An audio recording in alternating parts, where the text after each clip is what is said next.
Here to answer any questions you have because I'm the person, at the end of the day, making the call, surrounded by some really smart people. Thanks, Governor Lamont. Thank you, Governor. It's time to cook. Dr. Carter?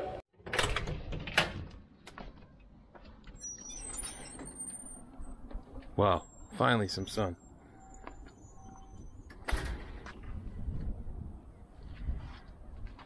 Car's looking dirty. Gotta wash it. Anyways. Noelle. Noelle, come. Noelle, come on. Come here. Come here. Come here. Good girl. That's a good girl.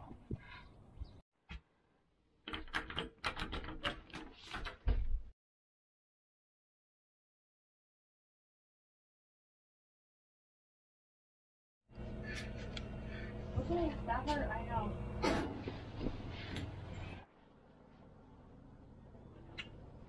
Alright guys, the griddle's nice and hot. Everything's all prepped and ready to go.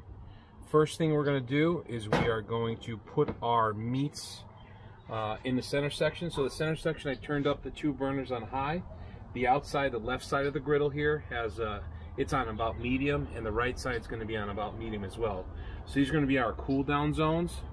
So for our simple items that we need to push to the side once they're fully prepped in the center, we're going to bring them out to the side.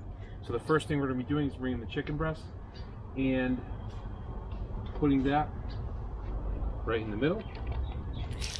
So it doesn't matter, just drop it in, grab the spatulas.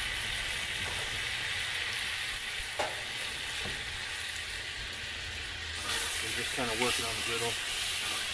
So again, the center sections is the hot zone. And in the hot zone, you're going to want to do your poultry items or your beef items. Once those are kind of almost done, then you're going to want to introduce your broccoli, which is par cooked.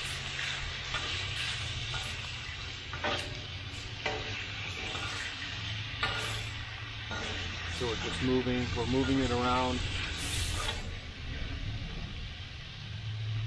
Since the griddle was nice and hot, the main importance of keeping your griddle hot is so that your cooking time is reduced.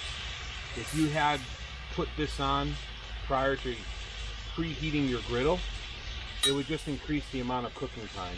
I've noticed that pretty much anything I cook takes about 12 minutes, start to finish.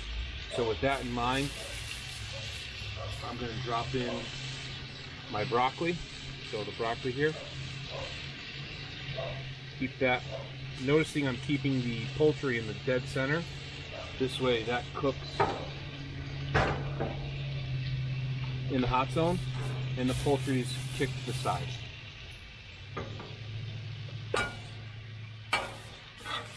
So again, keeping the teriyaki chicken moving so that all sides are cooked.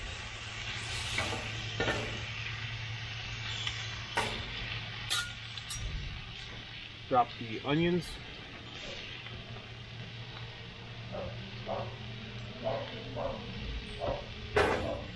Sorry about my dog. Another Amazon delivery, I tell you, that's one thing about the Blackstone Griddle. It never stops. All the accessories that you can buy for things, these things are great. So again, just moving everything around. Spatula holder. Try 2, let's see. Alright, it works. Okay, so I've been cooking probably about a good 6 minutes now. Just a quick update. Grab some olive oil. I'm going to hit the broccoli and onions with a little bit of olive oil drizzle. As well as a tiny bit on the chicken. I actually, it's still a little bit chilly out tonight, so sometimes you have to increase the griddle temperature. The exterior, the left and right side of the griddle, I increased from the medium that it was up until about 3/4 full. So the chicken, you'll notice, is a large cubed. So you can totally, if you have one of those spatulas, you can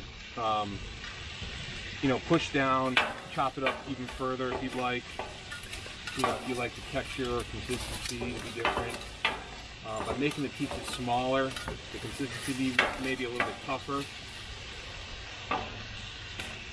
But certainly just want to make sure it's fully cooked.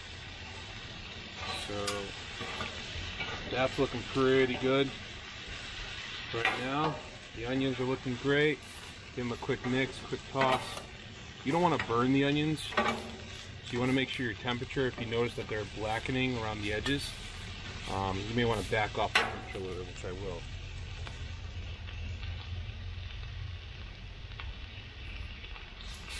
And again, you can use the spatula edge just to kind of break up the broccoli further. If you find that it needs a little bit more olive oil, no problem.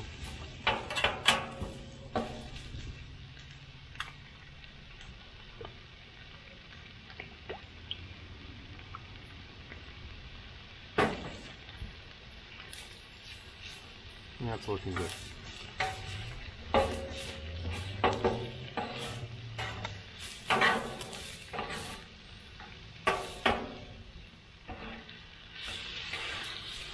Okay, now the chicken's just about ready. Everything's looking good. Grab the rice. Actually, first I'm going to coat the griddle on the left side. It's dry right now with a little bit of olive oil. Take the spatula, move it around. Kind of hear the sizzle. And then take your rice. And that's your rice. Okay, now that the rice is on, again, the left side burner where the rice is fully cooked. So this is just going to be a reheating stage, as well as like a frying stage. So just kind of even out the rice.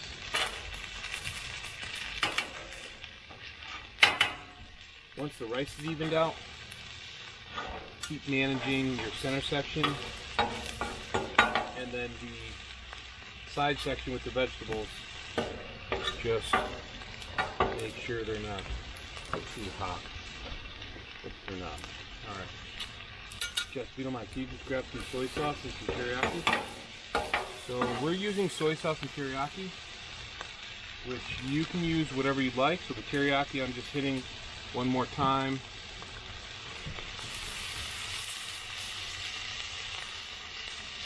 Okay, and then the soy sauce. And you just got to be careful because the soy sauce and teriyaki combo can oversalt your food. So use it with discretion.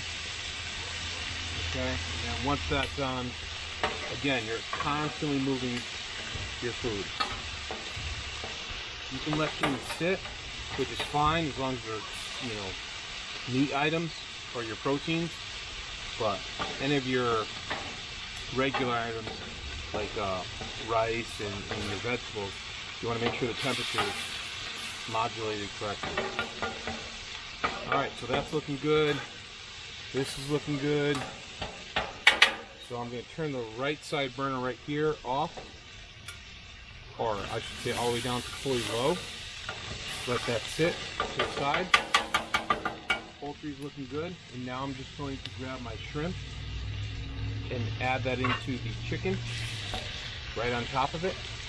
Kind of creates a heat layer, so a barrier layer, so it allows the shrimp to absorb the flavoring, but also not have a specific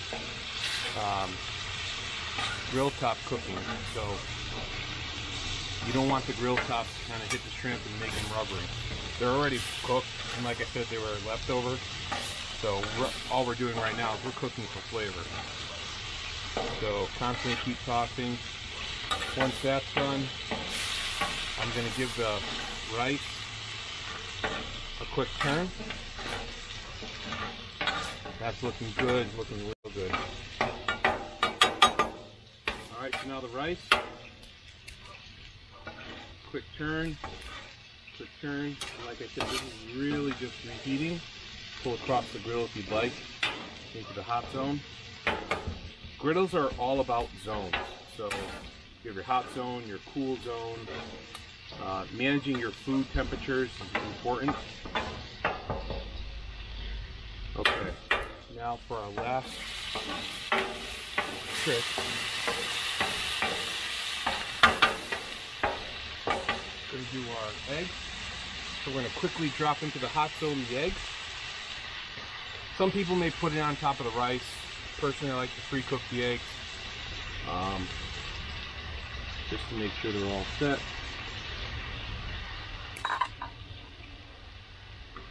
I'm going to take some of the shrimp and chicken off for my daughter, Sophia. She does not like too many combinations, so you're going to see that. Okay, so I'm going to plate just a little bit of the chicken and rice. Okay. Broccoli's looking good. Onions are fully cooked. Okay, home stretch. Now we're just moving the eggs, moving the eggs, moving the eggs. See how fast things cook? It's pretty amazing. Just enough time to grab a little sip. Shout out Trivious Beer. Feel free, sponsor this video.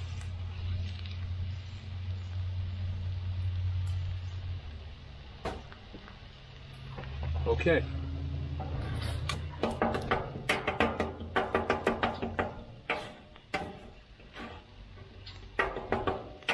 Okay, now the grand finale.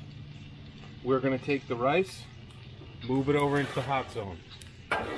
Moving the rice, all of your rice, all the ingredients. Don't be afraid to use your spatula. If you properly season your griddle, you're going to notice that everything slides to the center. There's no scratching, there's nothing. It's just everything gets moved.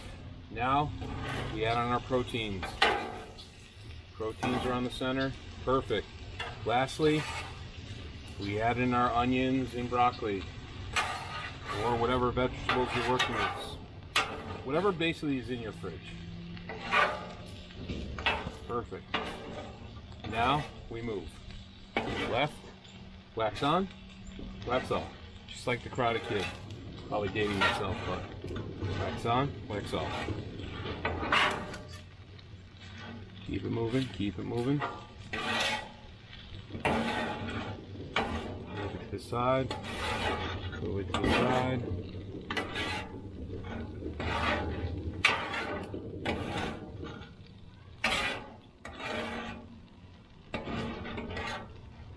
Okay, make it into one pile. Don't forget, when you get to this point, I like to hit it with just a little bit extra. Put all your burners down to low, and then hit it finally with a little bit extra soy sauce. Okay.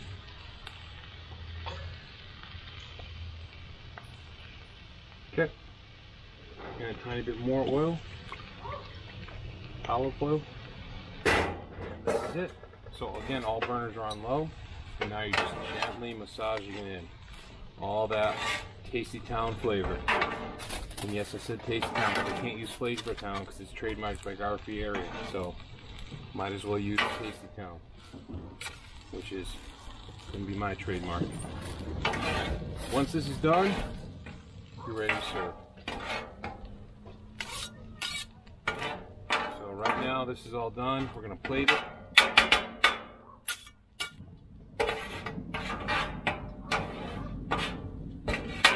Okay.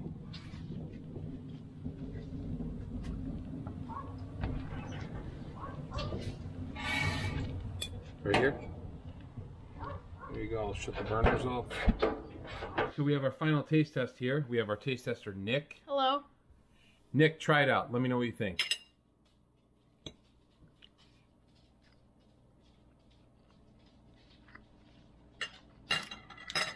That's amazing.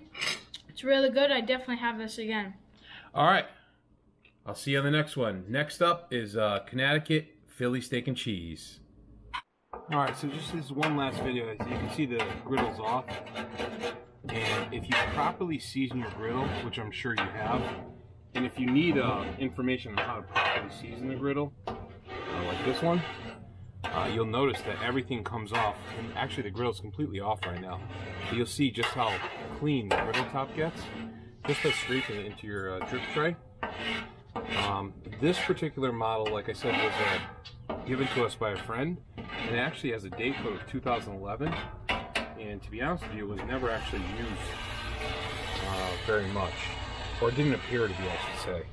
But with that being said, once you properly season your blacktop griddle top, you'll literally just have to wipe it down with a paper towel once you're done cooking. So, thanks for tuning in. Appreciate it.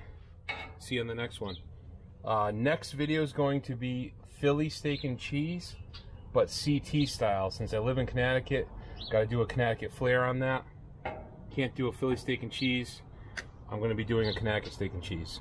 Thanks for tuning in.